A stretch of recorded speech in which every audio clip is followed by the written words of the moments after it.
coming up on today's podcast. I put it down to the fact that I was brought up in a cold, wet, miserable island with a lot of miserable people. I mean, the English, let's face it, we're a miserable bunch, Mother Nature, she's very strong. She doesn't give a shit about you. She's completely, she doesn't judge, She's a great leveler. And you end up being a little bit more humble. And that's, I think, one of the great things about stepping outside of your comfort zone and doing something that terrifies you, and because it makes you think, I'm not as special as I thought I was.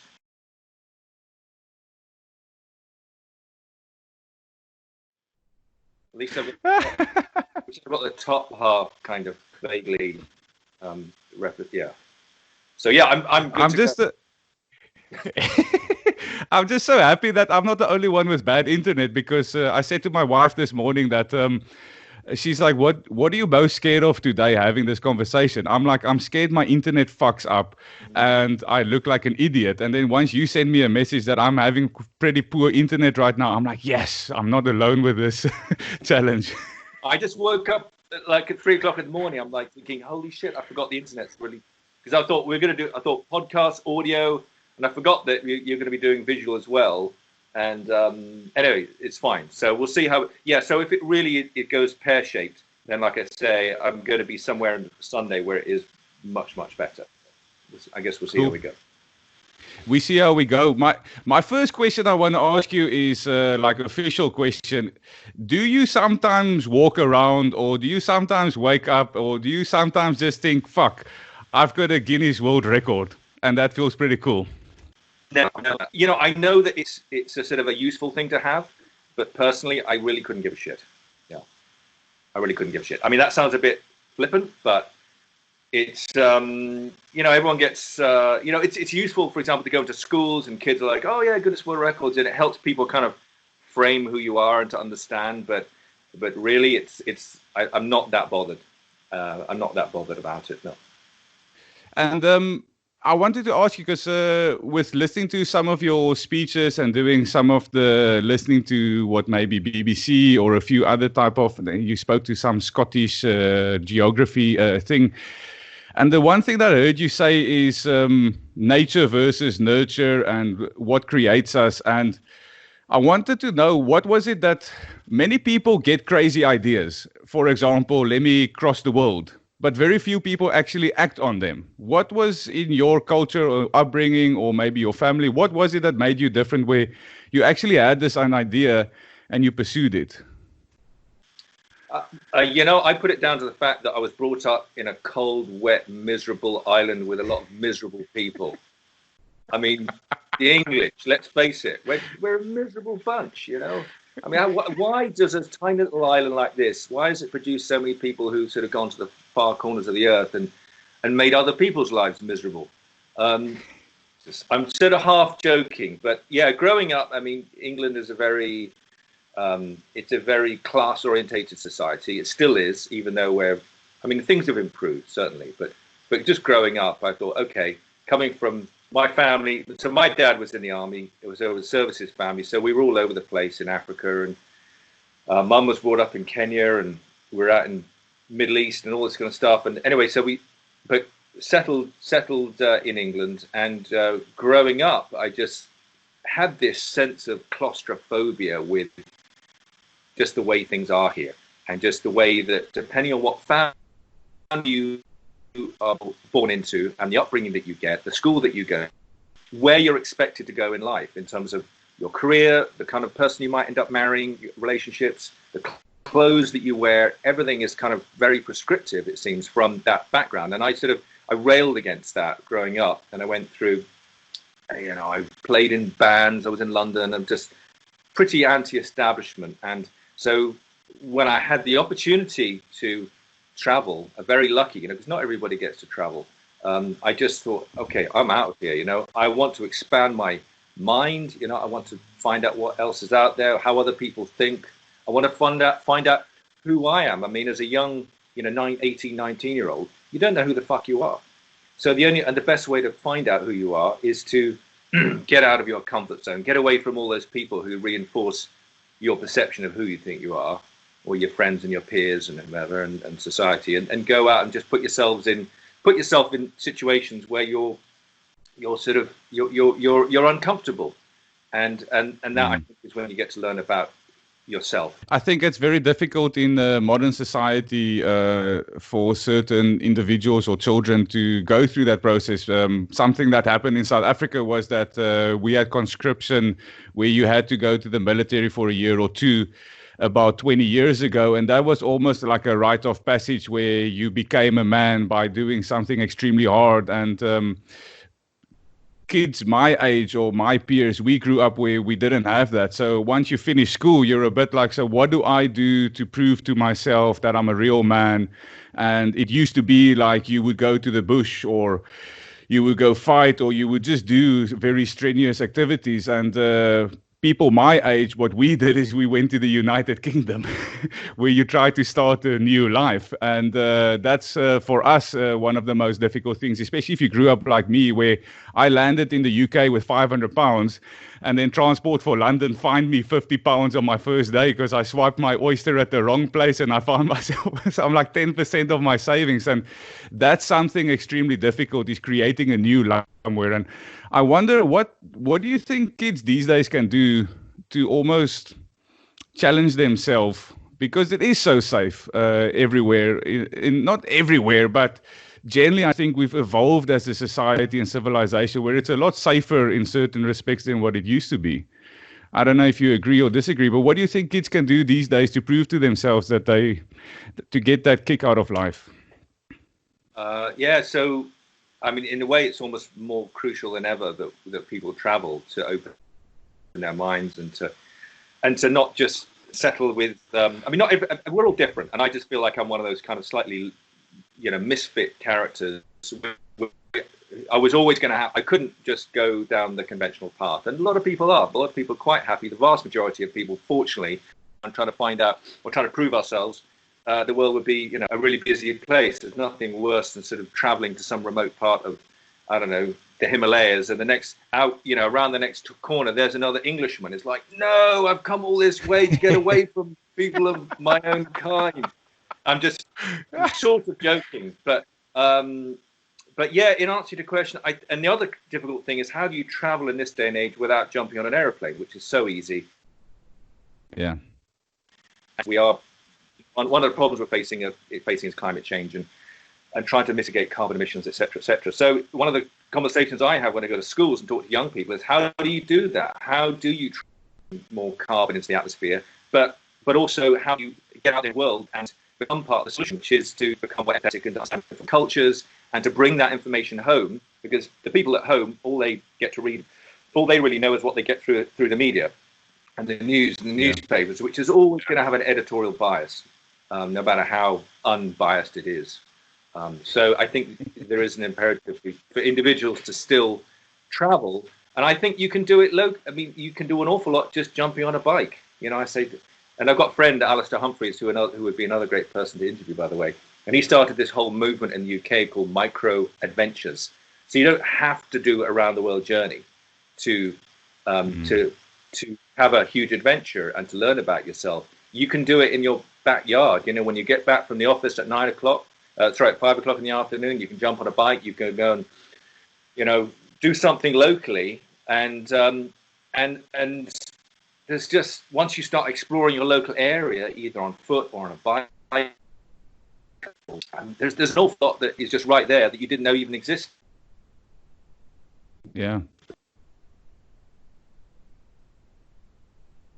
No, because if you're in a car or a train or whatever, then it's going faster in one thing. So the connection is breaking up a bit, but you just broke out there for 5 seconds. But you said when you're driving in a car?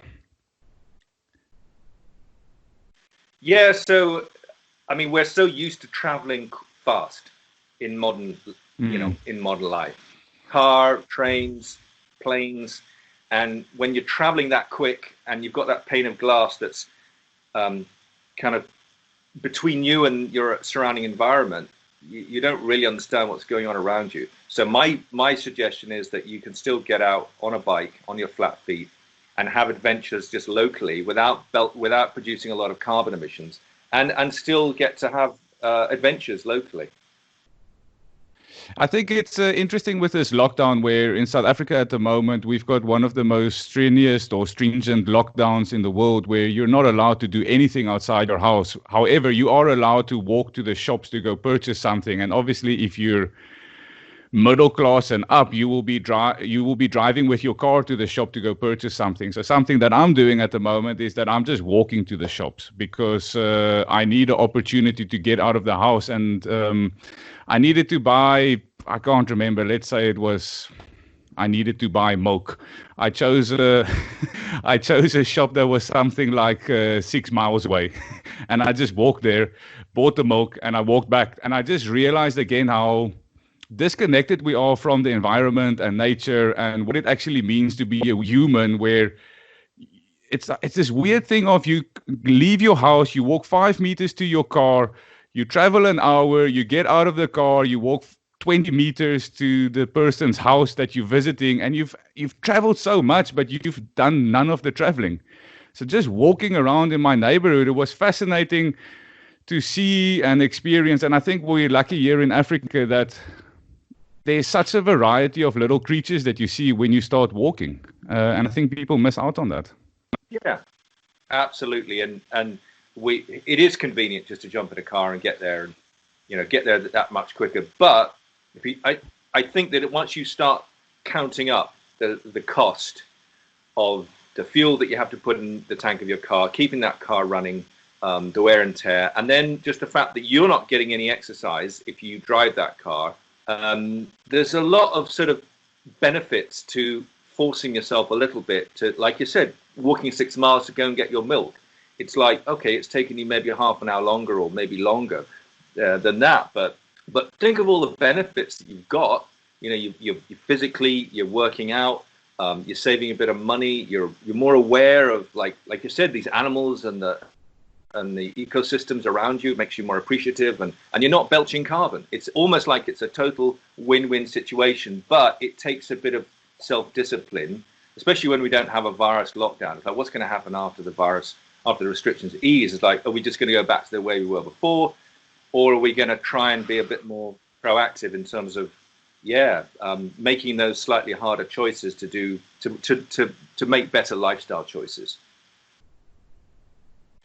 Yeah, it's and I just I gotta say I don't drink milk. I wasn't going to buy milk. I went to go buy a packet of condoms because I want to be a father, but my wife and I don't want to be parents right now. So I actually walked 6 miles to buy a packet of condoms. But I think it's less embarrassing to say that than say that I drink milk because I don't believe in dairy. But the interesting thing for me about this recycling thing and listening to you is I feel it's been quite slow with getting traction, and then also the evolution of smart recycling versus redundant recycling. And I think being 35 and quite young, there's certain things that I haven't experienced enough, and you've been part of sustainability for a long time. Are you sometimes irritated or frustrated with the slow traction of this concept of recycling and sustainable living? Yeah, absolutely. I mean, it's recycling is really, you could argue, is really not a solution at all. There's a whole school of thought that's like, well, it just makes people feel good about themselves. It's like it's a guilt relief mechanism, and actually to address the source of the problem. You shouldn't be buying those products, or you should be buying less of the products with that kind of packaging in the first place. But it's very difficult. I mean, I remember growing up, so I'm 52, I remember like in the 70s, and you would go and get your groceries, once a week from the local town, and you get your vegetables and your fruit, and it would be in like brown paper bags, and off you go. And this rise of plastic, which now is just almost impossible to go into a supermarket, either here in the UK or in the States, where my wife is actually lives, without to buy fresh stuff without it covered in plastic is really, really hard. And if it's hard for somebody like you or me, who we're sort of vaguely conscious about, these choices, it's like most people, it's not even on their radar.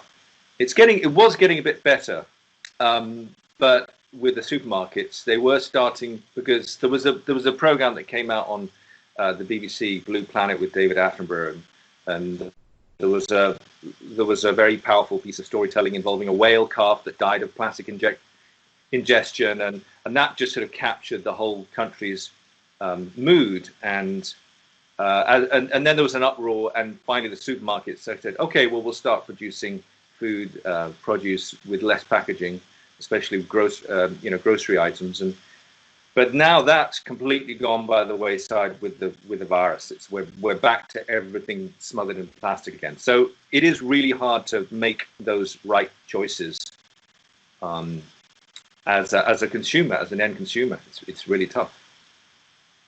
And what do you think is the difference between,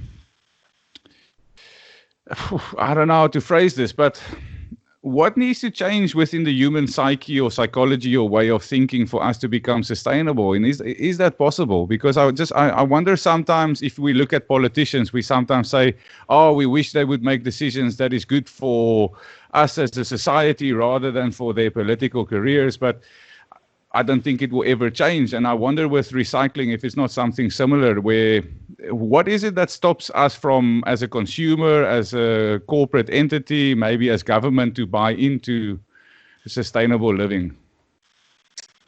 Well, as you said, the problem with politicians is they're basically they're largely beholden to the interests of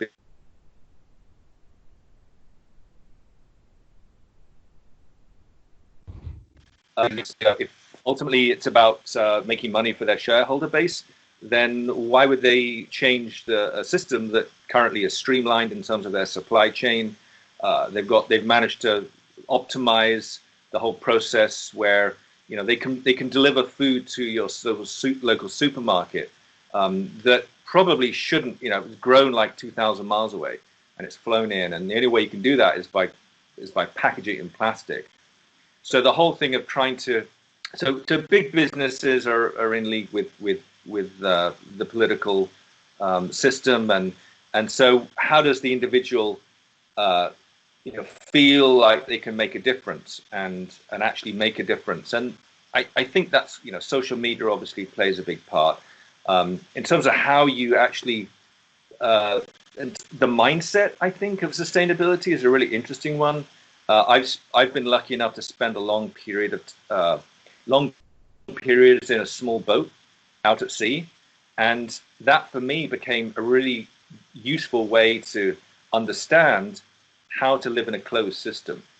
And the planet is a closed system. We have finite resources, and we can't get resources on, and we can't get people off to relieve population pressure. So the question is, how do you get 8 billion people to live more simply and to scale down their consumer habits? And so I use the metaphor for myself and for other people, like schools that I go to, talking about, how do you, living in a boat where you have to be conscious of every decision you make, like the food you make, the water you consume, because you have to make the water as you go along. The electricity that you consume for your lights and your electronics, it's like when it comes from wind and solar, it's like it actually becomes a bit of you have to think more. And I think that's the thing that we need to be trying to encourage people, is like being more mindful and conscious of every action they take. And because otherwise it just becomes another lifestyle choice. Like, okay, I'm sustainable because I recycle. You're not fucking. That's not sustainable in itself. That's just makes you feel good about buying an electric car. Was that sustainable? Well, yeah, maybe, but you still look at all the energy that's gone into the production of that electric car. Maybe it's better to keep your old banger going for another 50,000 miles. That is because you're not buying a new car, and so there are all these kind of trendy things you can do to be more sustainable. But I think they're just kind of they're feel-good things, and they're ultimately only a certain sector of the population can afford that. So it becomes an elitist thing. To be green is somewhat elitist, and really the underlying thing is how you change your mindset in terms of being mindful of everything you consume and every action you take, and what effect that action has on the wider world. So. Yeah. It's you've traveled the world and you've seen people that live. I don't want to use the word poverty, but you've seen people live in different cultural backgrounds, and not having a lot of financial power, it almost helps sustainability. For example, we have a local airline similar to Ryanair, and the plane flew over and a piece broke off, and here in South Africa, we have shacks, informal settlements, and there's a picture where somebody was walking with this piece of aeroplane, and they used it to build one of their shacks. And it's a little bit like if you don't have money, it forces you to use interesting ways to make a living. And I don't know, like, what's your take on that? I think being progressive, it's very or maybe, like you use the word elitist. Like, my introduction to sustainability, my mom works for Stellenbosch University, and they've got a postgraduate department that is the Sustainability Institute of Stellenbosch. So a lot of this type of thinking and ideas was introduced by accidents. I don't want to say I'm very progressive. It's just because I have a family member that actually introduced it to me. But is it your experience that people that live maybe in poverty or with less money are more sustainable than people that live in first world countries? Absolutely. Yeah, totally. I mean, that's the irony of this whole debate, is that, you know, people who don't have access to buying, if they don't have money, then they can't buy all this stuff in the first place. And if you look at, for example, carbon emissions, I mean, the huge majority of it is tied to just a very small population in developed countries. So then you think, well, you know, you can't keep the majority of the world's population who still live in undeveloped countries. You can't ethically say, well, you can't have what we have. You can't develop your natural resources so that you can provide wealth for for people. Like in Indonesia, for example, when I was traveling through Indonesia, I was just astonished at how quickly they were cutting down their rainforest for palm oil. And palm oil has become this massive product, very, very popular in all sorts of different products that we use every day. And you say, well, it's very difficult for us in richer countries to say to the Indonesians, well, you shouldn't be cutting down your rainforest, because that's, we need that rainforest to absorb the carbon that we're emitting through our daily lives. When the reason why they're doing that, why they're cutting down their native rainforest to produce palm oil, is because they're providing an income for people. These people had nothing until like 20 years ago, terrible poverty. And now there's a middle class that's up and coming. And of course, some people are making obscene amounts of money from basically plundering their natural resources. But it's a difficult one. It's a difficult one because places like China, Indonesia, Brazil, these countries, in the sense, they have the right to to exploit their natural world to alleviate people out of poverty. So it's a really, really tricky one. Yeah, it's I'm way too young and I'm not intelligent enough to really have an opinion and a take on that. I think luckily we do have extremely intelligent humans, but it's hard for me to see. There's just such a variety of worlds out there, and if you don't leave your garden to go explore, then you're not exposed to this. And I wanted to ask you, maybe a little bit connected to that, is the sense of humility that I heard you talk about, and I heard you experience humility. I wonder also, when we talk about the first world or the developed world, the safety, does that take away the ability to be humble? For example, if you start traveling the world, and especially if you go into nature, you realize how vulnerable you are. And if you're not careful, then things can go wrong quite badly, quite quickly. Is that one of the problems of the developed world, is that we lose a sense of perspective of our place in the world? Yeah, totally. I mean, I've experienced it firsthand because, once you go out into a wilderness environment, be it crossing an ocean or into a desert environment or mountain environment, and you're alone and you're exposed, and Mother Nature can bring you down to size pretty quickly. And I remember leaving here when I was a young 25-year-old guy, and I thought I was invincible, and having been brought up in that safe culture, like you referred to, and you think, oh, fuck, I'm going to live forever, And then you get out there, and I pedaled a boat with my friend across the Atlantic to the US, and the boat was capsized. I nearly drowned. He nearly drowned one time, being thrown out of the boat. We had a capsize, and it's those kind of those situations where you realize how Mother Nature, she's very strong. She doesn't give a shit about you. She's completely, she doesn't judge, She's a great leveler. And so by the time if you're lucky enough to get the other side of the ocean or the desert or whatever you're trying to cross, it's like, yeah, all that shit that you've been brought up with, thinking like who you are, who you think you are, all that's just been kind of like sanded off. It's like nature just comes along just with a buzzsaw and just cuts all that shit off, and you end up being a little bit more humble. And that's, I think, one of the great things about stepping outside of your comfort zone and doing something that terrifies you, and because it makes you think, yeah, I'm not as special as I thought I was necessarily. And interestingly, we've had that on a mass scale now with the virus, and up until a month and a half ago, it was like, fuck, we're invincible, our culture, our economy is so strong, and no one could ever in a million years imagine that in just 5 weeks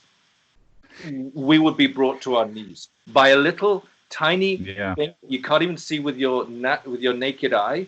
That's not even a life form. It's just a bit of RNA. It doesn't even have a skin. It's not, we think we're so smart and intelligent, but actually not so much. Definitely not. I wouldn't. I speak about it a lot, but I am frustrated regularly with the thought patterns that humans have, and as a species. And I'm reading 2 books at the moment. One is called Tribe by Sebastian Junger, and the other one is called Sapiens, which I always forget the author's name. And there's another book that I read at university called Future Wise, and it just really opened my mind to see how, as a species, we're quite primitive in many regards, and the evolution of us has been too quickly over this last time that we haven't gauged our impact on others. And it's weird how as a species we're almost not designed to work together. A lot of these problems that you're talking about and what I think about, I'm like, fuck, if we could just work together as a team, it wouldn't be an issue. But for some reason, as a species, we're not designed to work together.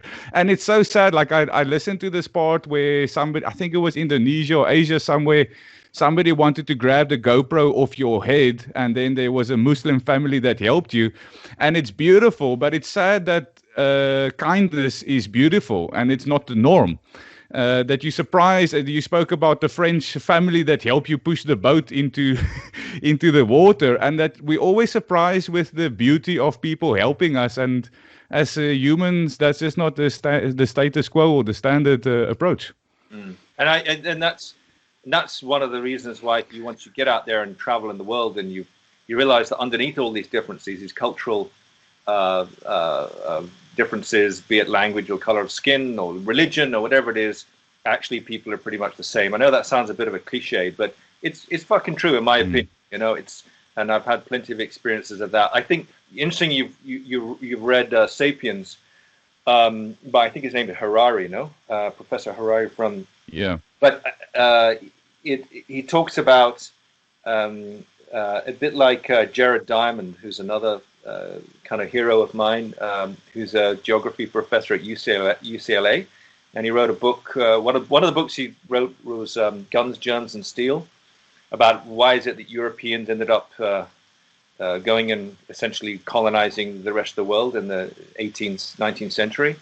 How is it that the Spanish managed to conquer an entire empire in South America with just like 200 guys and some horses? Like what?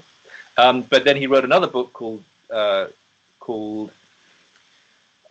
Collapse, about societies that have chosen to succeed or fail, and it's a very interesting commentary on sustainability in terms of what examples do we have in history that have worked in terms of people who've managed to work together and live sustainably.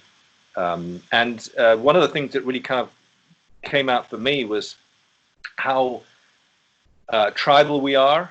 We're still very tribal, and politicians and certain minority groups will use those differences to keep people divided for their own interests, rather than trying to dilute the importance of those differences. So tribalism is I think still a big problem in terms of people not trusting other people in other cultures. But the other really interesting thing I took away from *Sapiens*, that book, was, and this goes back to your point about humility, was he was talking about how is it that we ended up with domesticated strains of plants and animals. You've got sheep and cows and camels, and on the one side, and then you've got wheat, and there are wheat and oats and barley, and there's like most of our nutrition comes from just a few select species.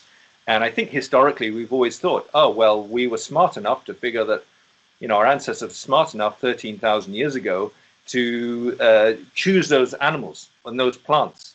But actually it was the other way around. In terms of natural selection, it was the plants that chose us, because we were the carriers, we were the vectors that allowed those seeds to propagate along the side of the pathways when these people were coming back from hunting and gathering, and the animals chose us, not the other way around. And I just love that idea. It flips it on its head. It's like, yeah, we're just, in some ways, we're unwitting agents of evolution, and nature has a plan for us, and apparently has a plan for us right now with this virus outbreak, and we're not quite as wonderful and smart as we thought we were.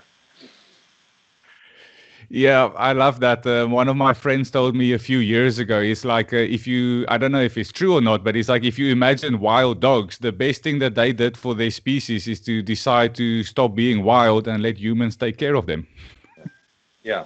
I mean, species-wise, yeah, it makes complete. I mean, individually, it probably sucked for certain individual dogs. I mean, look at these dogs you see now that are all fat and unhappy and being dragged around by people who are unhealthy, but whatever, that's a terrible thing. But yeah, for the species, it makes absolute sense. Yeah, just on a side note, one of the worst things for me to see, I'm a bit of a sensitive soul, but dogs that are unhappy and that don't get walked on a daily basis is one of the things that triggers something very deep in my soul. I don't know why I find that hard to see. Yeah. I read a radio thing in the States the other day. I was listening to the radio, and it was talking about Valentine's Day, and it was the amount of money that Americans spend on a Valentine's Day costumes for their dogs, and it was like something like $4 billion. Oh my! Yeah, I mean, just some extraordinary amount of money. Do you think the dog really wants to be dressed up like on Halloween or on Valentine's Day in all this shit? No, they fucking don't. It's like anthropomorphizing animals. It's like, just leave the dogs, let the animals be animals. And that's one of the things, I guess, becoming more plant-based in terms of diet and thinking. Is like, just let animal species get on with it, and stop trying to control as much. Definitely, and I think also the ironic thing with the way we go about living. So, for example, each year I try to evolve as a human, and I try to update my lifestyle to be more healthy. And for example, last year I realized that I need more vitamin D in my body. And the weird thing with the way I think, and I think a lot of people think, is like, let me buy vitamin D tablets. And then, for example, when I walked to the shop yesterday, I'm like, fuck, I can just change the way that I live, and I will be replenished without actually having to spend money. It's just, it's so interesting for me to see how we think and how we behave, and what makes us tick. And that's why it's also interesting to talk to you, because I was listening to your journey. I'm like, how many times over 13 years did you feel like quitting? Because I live a life that, and I heard you say that it's not financially rewarding to be an explorer always, or an adventurist. And and I have a similar thing where I worked in the UK, and I was there for about 4 years on a migrant visa. And I said to my wife last week, if I never left the UK, I would probably be on about £70,000 per year right now, a salary. And I chose a lifestyle to come back to Africa and have an impact on people's lives and try to change it. And it's a very difficult path to choose, because there are certain days. So, for example, my cat got injured this week. It had about a 8 centimeter thorn in its side, and I didn't have money to really pay for the hospital bill. And it's a bit like this lifestyle that we choose. There are some downsides to it. So how many times over 13 years were you like, fuck, is it really worth it? And what do you do to help you stick to the road that you've chosen for yourself? So I think it's a really difficult one, because we're brought up, especially my generation, we were brought up to believe that really it was about making money. All my friends from college, they went to London. They end up in London and they've all made squillions. They've all made a lot of money, bankers, property developers, whatever. And, that's all right. I knew, but I just think about, is that sustainable for everyone? Can everyone do that? I know that's the capitalist model, but clearly we've seen that doesn't work, cannot work for the next 30, 100, 200 years. That economic model is not sustainable, where everyone just makes as much money as they can, and it's dog eat dog. And so I'm really interested about how do you, like you were saying, like you're trying to do with your life, how do you navigate what might be seen by others to be a fairly idealistic path, trying to do some good things with your life while at the time that you have on this planet, but also not be a burden to your family or society.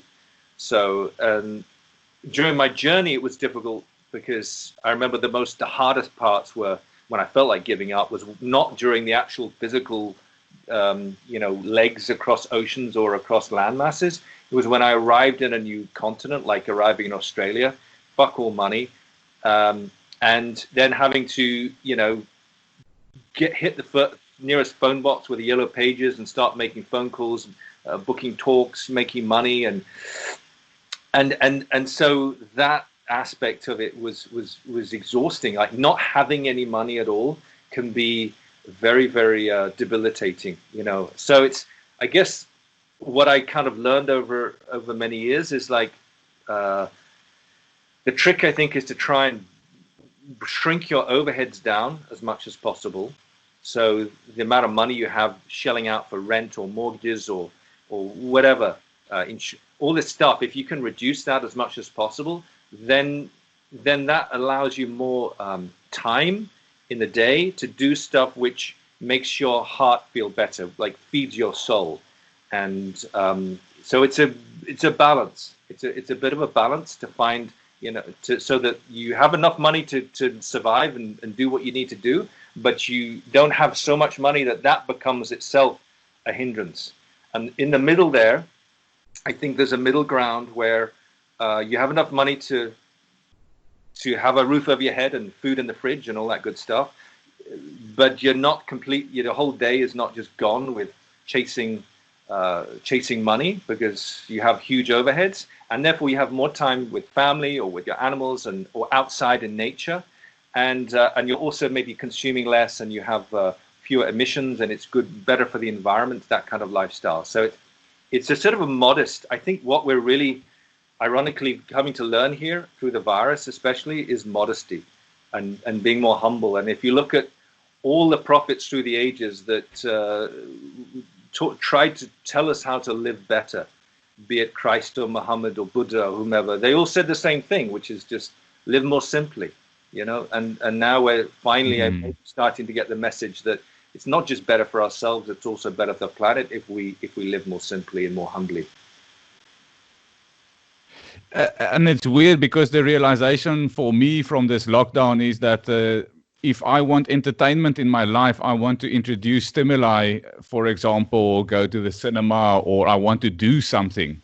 And that's what's going to make me feel better. And what's making me feel better is eliminating stimuli out of my life. So I'm not interacting with society. I'm not on the roads. I don't see road rage. I don't see people behaving selfish. I don't interact with people that are trying to make money out of my goodwill, or just eliminating stuff out of my life is making me feel better. It's not like I need to introduce anything extra. And that is a really fascinating and interesting idea. And by eliminating activities, that's what you say, your overheads become so low that it's you don't need a lot to survive, really. Right, exactly. Yeah. I wanted to ask you about being hit by a car. I'm just finding it interesting. My personality, I'm not always the most forgiving person, and I have the ability to hold a grudge or have a chip on my shoulder.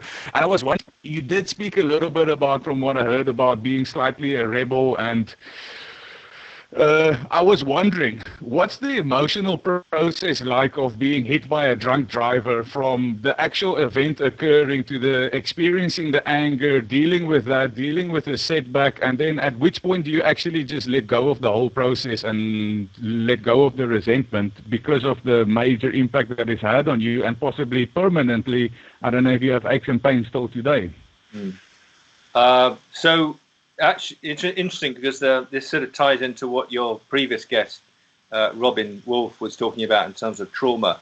Because at the time, this was 95, and I was rollerblading across the US, trying to be the first person to do that. And I got halfway across the country and got hit by a drunk driver, as you said, and both legs shattered. My left leg I thought was going to have to be amputated. And so when I was lying there in a hospital for the 5 or 6 weeks I was there in this town called Pueblo in Colorado, I thought I'm not going to be able to continue my journey around the world, and I'm not going to be able to probably even walk again. I'll probably have to have some prosthetic or something. And it was a very depressing, it was a very kind of bad time mentally, just trying to get my head around that. And goodness, I'm going to have to probably go back to England. And this was like, early 90s. And how do I generate income when I'm going to be essentially crippled? So it was all those kind of wheels that were turning.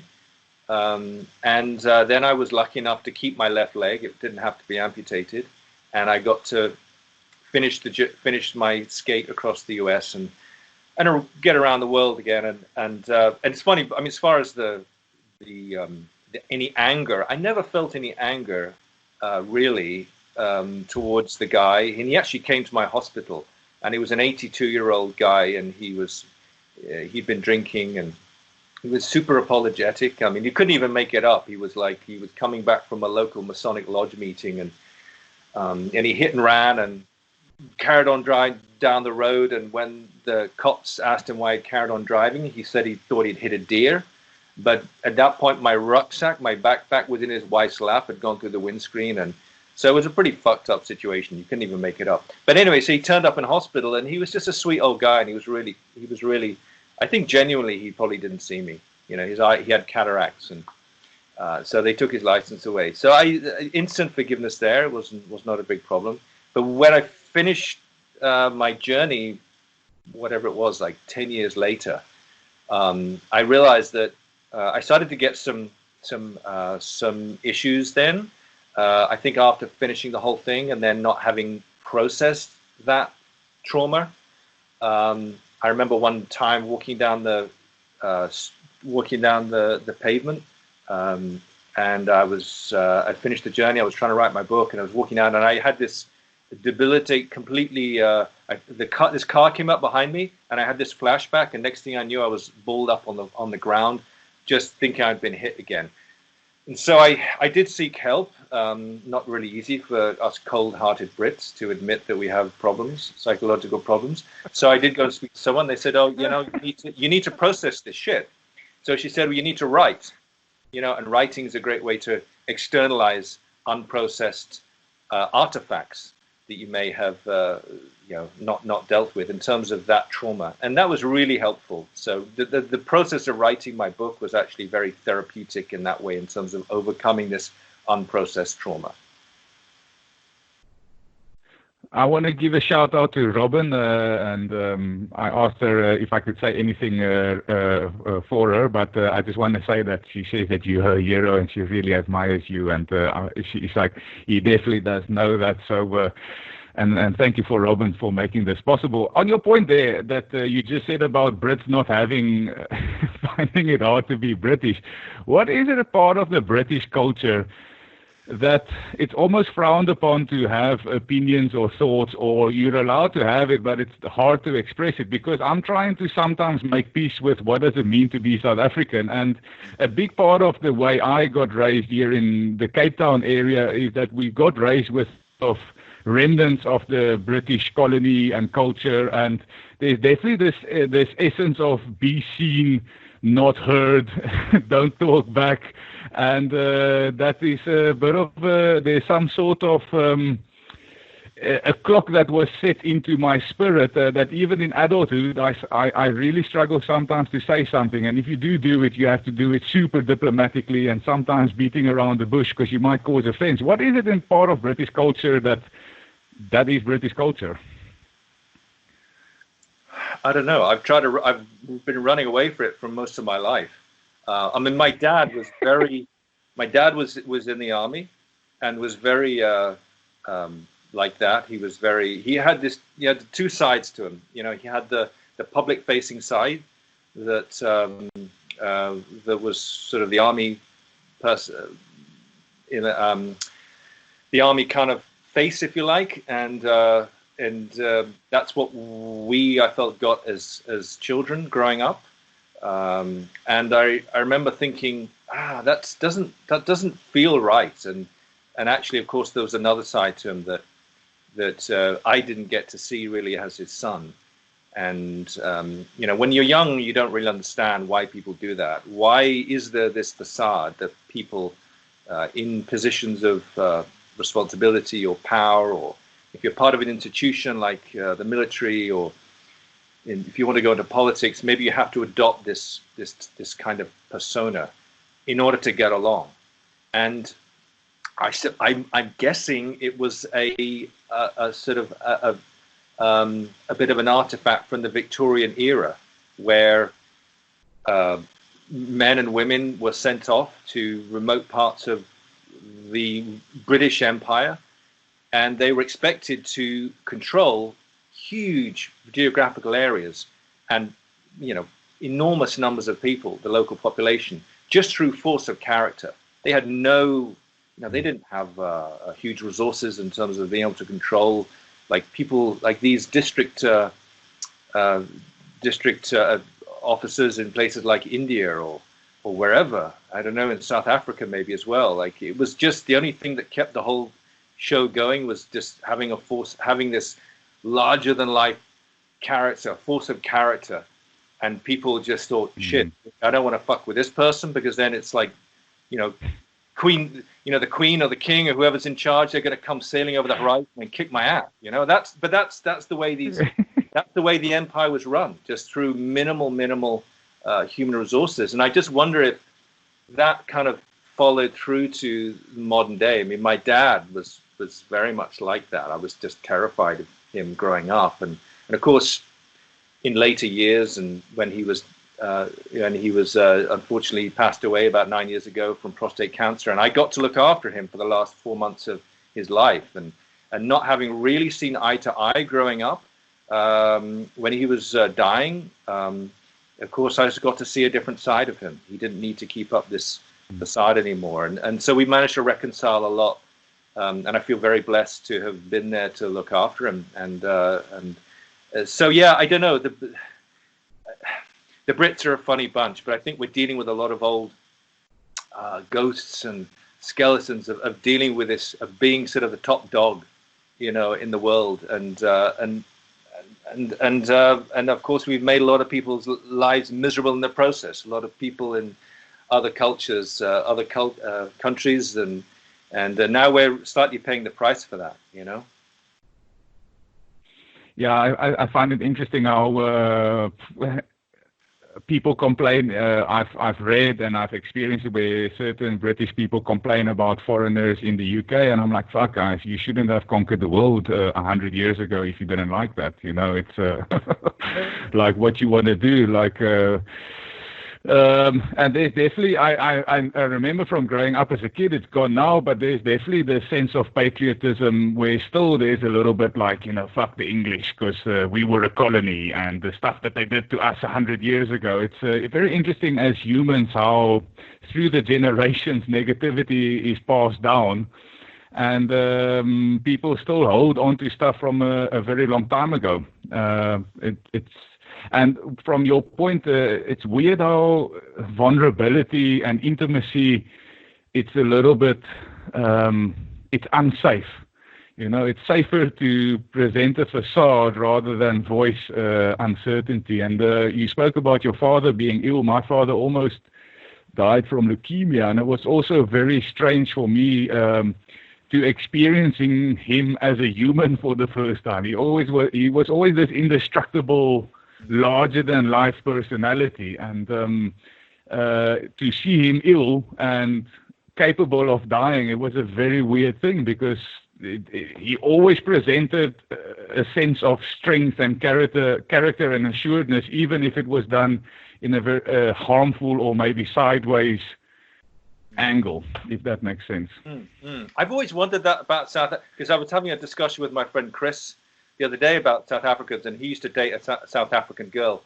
And actually, it started off because he was like, I dated her for like 2 or 3 years, and I never really did understand what was the difference between right now and now. Yeah? It's like, right now and now.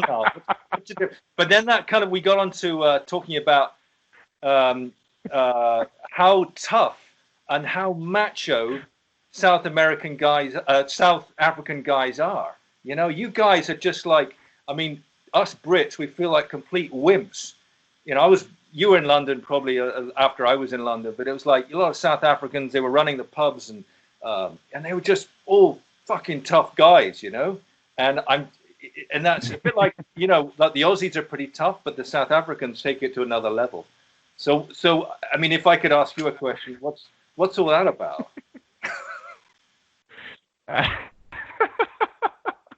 I think you guys gave us a really hard time 120 years ago, and it forced us to be quite tough. I think if you look at the history of any society, I think it's a little bit like shaping a sword. You fucking mold it and you hit it, and through going through a very hard time, you mold something very tough and durable.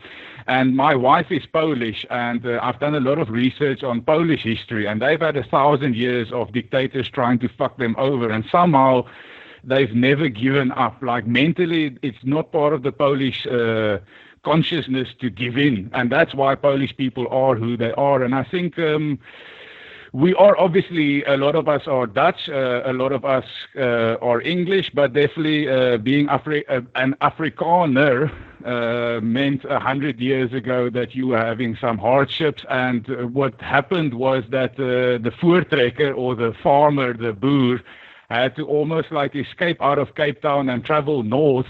And you know what it's like to go with no engine or motor. So 100 years ago, when there were no medicine, no nothing, and you had to travel through Africa for 1,000 to 2,000 kilometers, I definitely think that shapes something in your personality. And we definitely grew up with a chip on our shoulder. We're definitely quite dumb, where we're always pushing each other to go a bit further.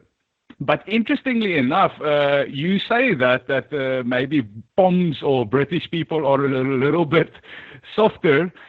But I interviewed two guys that were in the British Army, and they're from the Free State, and they changed my whole perspective on British people. They say the best people that they served with were British people, and they have so much admiration for the mental aptitude and capability and bravery that British people possess. So I think it's also a little bit who you associate with. But yeah, we are quite big and strong and dumb most of the times.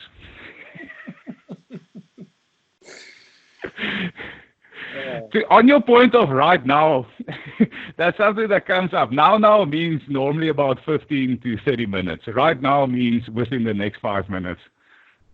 Okay, or so right now means right now. A bit more procrastinating. Yeah, it's a bit like, let's say we're going to have a conversation now. It means like, give me like 15 to 30 minutes. It's a now. It's coming. Right now means, listen, I need you to clean your room right now. Move, you fucker. Okay, I think I've got it cleared up now because I actually texted Robin. I was like, Robin, what's it doing? No, right now. And she's like, and I got more confused than ever. So I think you've cleared it up. So thanks. I had a lot of this when I was in the UK.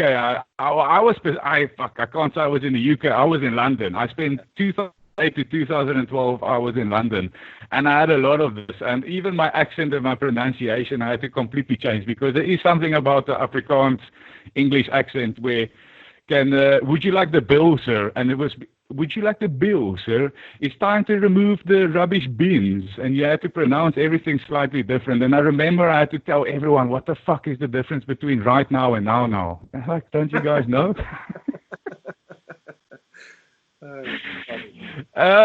Question about, I think we're both quite differently in size, and I was wondering, I'm about 260 pounds, 250 pounds. I assume that you're slightly smaller than that. Is it counting in your favor to be of smaller build and being a world adventurer and traveler like yourself? That's a really good question. I think that I suppose it depends on what you're doing. Like, I know that cyclists, if you are, a big, heavy, muscular guy, then you do really well, like on flat, kind of open stretches. Whereas, maybe if you're a lighter frame, you'll do better on climbs and mountains. And as far as what I was doing, I think. Yeah, I really don't know is the answer to that question. There's probably a bit of a middle ground. Like if you look at, Scott's expedition to the South Pole, of course, they figure that hauling sledges to the South Pole, the big guy, I think his name was Oates, he was one of the first to die. They thought, he's a big, strong guy and he's pulling the sledge, but actually, and it'll be something, some nutritionists will kind of have a better answer for this, but I guess he wasn't best suited for that kind of activity. So I don't know. I felt like I was, I'm not particularly muscular. I'm 5'11". I'm probably 180 pounds, a lot smaller than you. So maybe that makes it I don't know, in terms of efficiency, calorific efficiency. I'm not sure. Maybe. Because I've been trying this. I tried the keto diet last year, and I tried the low-carb diet. And the problem I have, and I don't know if you're a vegan, but I know from speaking to Robin that his son, Davy Duplessis, is raw vegan versus vegan. I'm not sure, but I've attempted some of these things. But just being so large, I'm 6'3", 6'4", 250 pounds. And if I go on a low-carb diet, I get headaches and I don't feel good. And I've done really good research regarding what I should eat when, and I've even supplemented stuff. And it's quite hard being this large and eating less, because I'm looking at your body type on some of the videos. I'm like, fuck, that's like the perfect body type to have if you want to do this shit. Like, I'm amazing if you want to have a fight for half an hour, if you want to play a rugby match, if it was Braveheart style Mel Gibson a few hundred years ago, this is amazing. But for the other 23 hours in the day, my body is not really designed to go through all of that. So it's just an interesting observation. Yeah, I don't know. As far as diet, I mean, I've been plant-based now for 5 years. I was vegetarian for maybe 15 years before that. And switching to plant-based, completely vegan plant-based, was a bit of a, I love my cheese, and I loved eggs, and those were the two. I didn't really miss meat at all, to be honest. But switching, going the last furlong, if you like, to become fully vegan was quite tough, and it just takes more time. You have to spend more time preparing food, having, as you said, like snacks around, like in the day, like nuts. I have, whenever I leave the house, I always have nuts and something just to throw in my mouth. And then it's just really planning the food schedules. It just takes more time to get that protein into your body, and it's protein, of course, can come from. I mean, you can get more than enough protein if you plan enough, and you soak the lentils or the pulses, and you got to source maybe tofu or tempeh or any of those kind of plant-based sources of protein. And you just have to be a bit more. And then I found also, I think, there was a period of a couple of months where I was like really missing eggs. It's like, oh shit, I'd love to have an egg sandwich or a nice, fry up now kind of thing. And then after a while, it's a bit like coming off sugar, like trying to get sugar out of your diet. Actually, I think we're also addicted to, definitely addicted to sugar, and it's very difficult to wean yourself off all the sugar that we have in the stuff that we buy from the store. But also, weaning yourself off animal protein. I do wonder if there's some kind of addiction there, like that we just crave. But enough you get past a certain point, maybe 6 weeks or a couple of months, it's like that craving becomes less. At least that's been my experience. But yeah, my wife, for example, she's also vegan, but she craves, and she's only 5'1", and she craves meat all the time. She's like the worst fucking example of a vegan ever. She just craves it all the time, and she eats the same food as I do. But yeah, so I guess everyone's different as well. And I think you do have, it would be harder for somebody of your size and stature and your physique to make that switch. It's interesting because the gentleman, unfortunately, you can't listen to the podcast because they're Afrikaans, South African guys in the British Army in Afghanistan, and one of them went for the SAS selection, and he did it twice. And he said, the first people to fall out of selection are the big, strong guys that look like The Rock and Arnold Schwarzenegger. Like, you need a more even keel type of middle guy. And it's also weird, like the discussion we were having is, are bigger guys weaker mentally because there's certain times where their muscles got them over the line, where someone smaller had to use their brains and the mental strength to get them over the line. And when so I know a lot of times, for example, if I need to pick up something in the garden, I pick it up where someone else will be thinking of getting a wheelbarrow. There's certain mental exercises that comes without having muscles. So yeah, I think that's interesting. Yeah, you think people who perhaps have disabilities, and when you've probably broken legs and arms and shit, and when you're not able to, you have to think like laterally, like, oh, how am I going to do this simple task, like wipe my ass if I'm on the toilet, and like, my arm's not working, something like that. You have to sort of think creatively about how to, use your mind more rather than just using brute strength. And all those SAS guys, a lot of them are just short, stocky guys, special forces. I think both in probably in African special forces as well. I know the Brit guys, they're all like short, stocky little they're like as wide as they are tall. And actually, I was just going to mention, there's a great video on Netflix. I don't know if you can get it in South Africa or not, but it's called the Game Changers.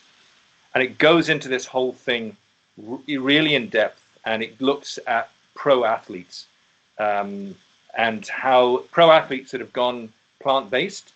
And it's really interesting because it goes into the science. It's got a lot of experts from for example, the National, the Football League, NFL in the States, and these big kind of linebacker guys, Americans, and the ones that switched to plant-based, and they're fucking huge, great guys, and and a lot of them perform better once they switch to plant-based. I mean, these are big guys, and there's even a weightlifter. He's like the world's strongest man, or was years ago, and huge, great guy. I think he's German, and he's just enormous, and he picks up like four guys.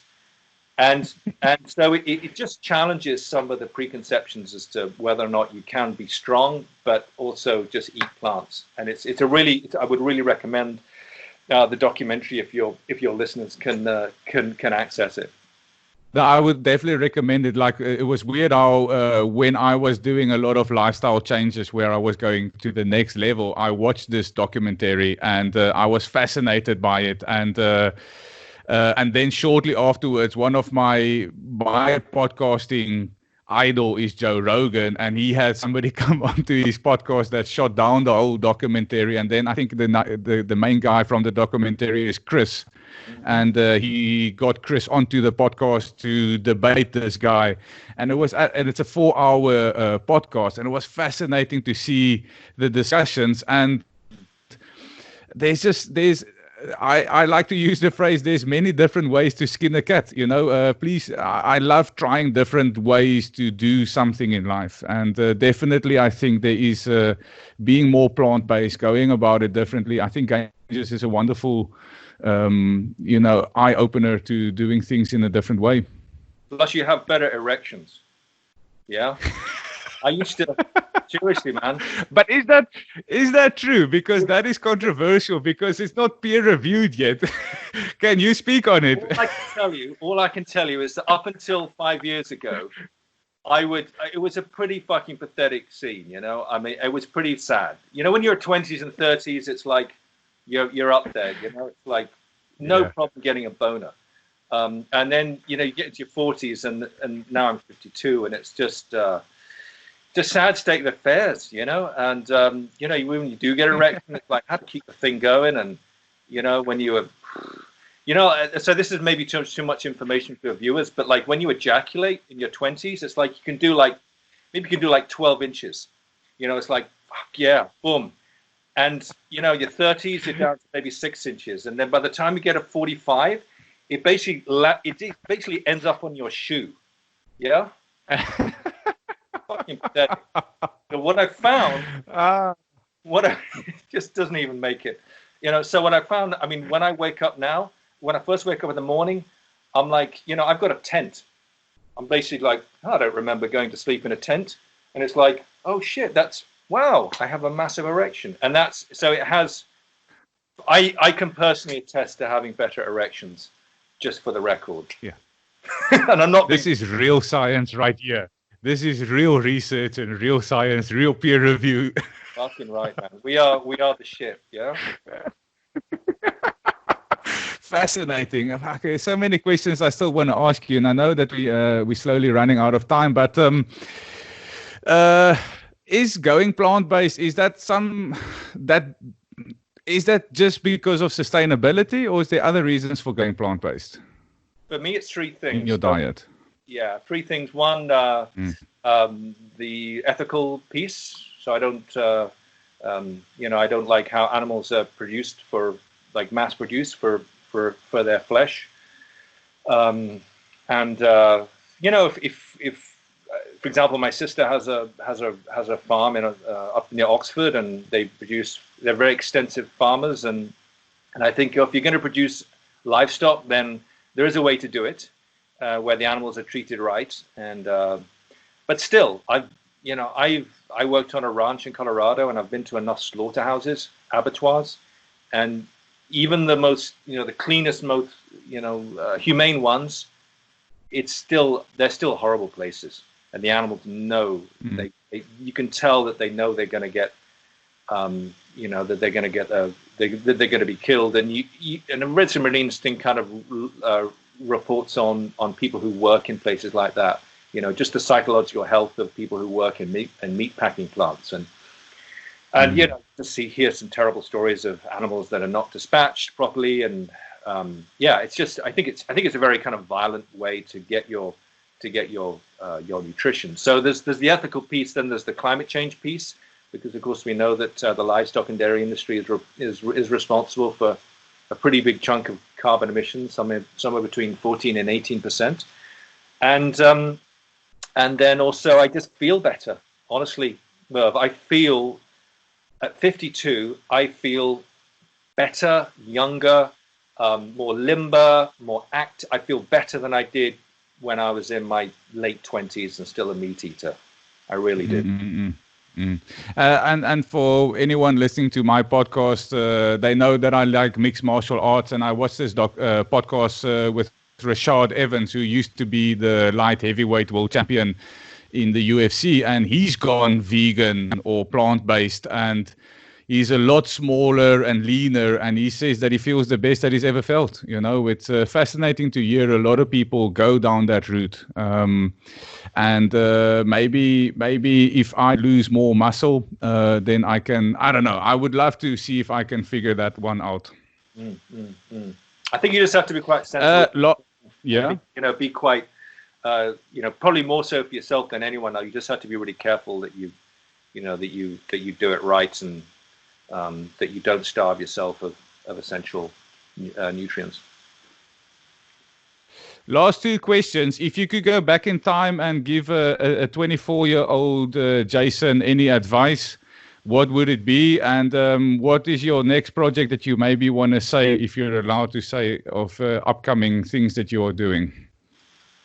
So, yeah, the first question, I think that trust your, I would tell my 24-year-old self, like, trust your gut more. The thing that I found increasingly as I get older is that the decisions that I've made from my core, from my gut, when you know something, or you kind of think that this might be the right thing to do, but then your rational head kicks in and says, oh, that's ridiculous. It's too risky. Other people will laugh at you, or your parents will think you're being irresponsible. And I've been fairly, when I was young, I was a little bit more gung ho, but still I was more likely to maybe not trust my gut. I don't think we're taught to follow our rational minds in the kind of societies in Western societies that we grow up in. We're taught to suppress that other side of decision making, which I think is very often, is quite perceptive.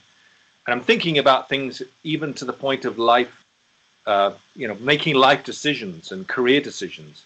I knew when I was in my teens, when I looked at adults, people of my parents' age, and I knew that they were pursuing, I saw them pursuing these careers, and very often they weren't happy in themselves. And they were part of this thing, this machine, this economy, filling this role that now we know that that system is not sustainable. And no wonder they were miserable, maybe in their own personal lives. Not only were they miserable, but they were also, contributing to the demise of our natural world through this organism, capitalism, that is weirdly enough, it's like a parasite. It feeds on the natural world and it feeds on us. And I just think if people maybe listen to their gut more, they would know that there's not something that's not completely, it's not necessarily the right way to go. So we need more free thinkers. We need more people who go against the tide, especially now, given the state of the world. We need people who challenge and disrupt the established paradigm that we've been living under for the last 300 years. And that requires people to listen to their gut more, in my opinion. And as far as what I'm doing next, right now I'm in England. I'm in a really shitty Airbnb out near Brighton, which is south of London. And I thought I recognized this when I first rented it. It's the cheapest one I could find, it's like $100 a week. And I thought, I'm going in here. And the guy was really surprised. He's like, no one's ever rented this for more than 2 nights before. And I didn't really appreciate the significance of that until I got in the place and realized how fucking horrible it is. There's like maps of Africa on the carpet. And I think this has been quite a number of low-budget pornographic movies that have been shot in this Airbnb flat. Anyway, so the reason why I'm here, sitting on a couch that has some suspicious stains down the side of them, and they're not mine, I would say, is that I'm preparing to. I know that's really. So I'm preparing to do a round Britain circumnavigation in my boat, the same boat that I went around the world in, and the idea is. So we have a commission with BBC to do 4 episodes, and the idea is to go into communities around the country and look at how people have adapted to the lockdown and how some of those lifestyle changes are conducive towards the country meeting its carbon neutral targets for 2050. So but I don't know whether or not, at this point, whether or not I'll be able to do this project or not, because right now. The UK is, our death rate and infection rate is still going up, and I don't know if we're going to come out of lockdown in time for me to be able to do it this year. Would you, if you could say anything to Boris Johnson, would you say anything to him? Well, I'm pretty apolitical, Merv. I'm probably more left of centre, definitely, but I think politicians, most of them, unfortunately, need to be sent to the slaughterhouse, and that we can put them to good use. But no, I think Boris, I think his time in hospital, having got a dose of the virus, I think has probably humbled him. We were talking earlier in the podcast about, life events that bring us down a couple of notches, and maybe, all politicians were human once, right? Isn't that the theory? And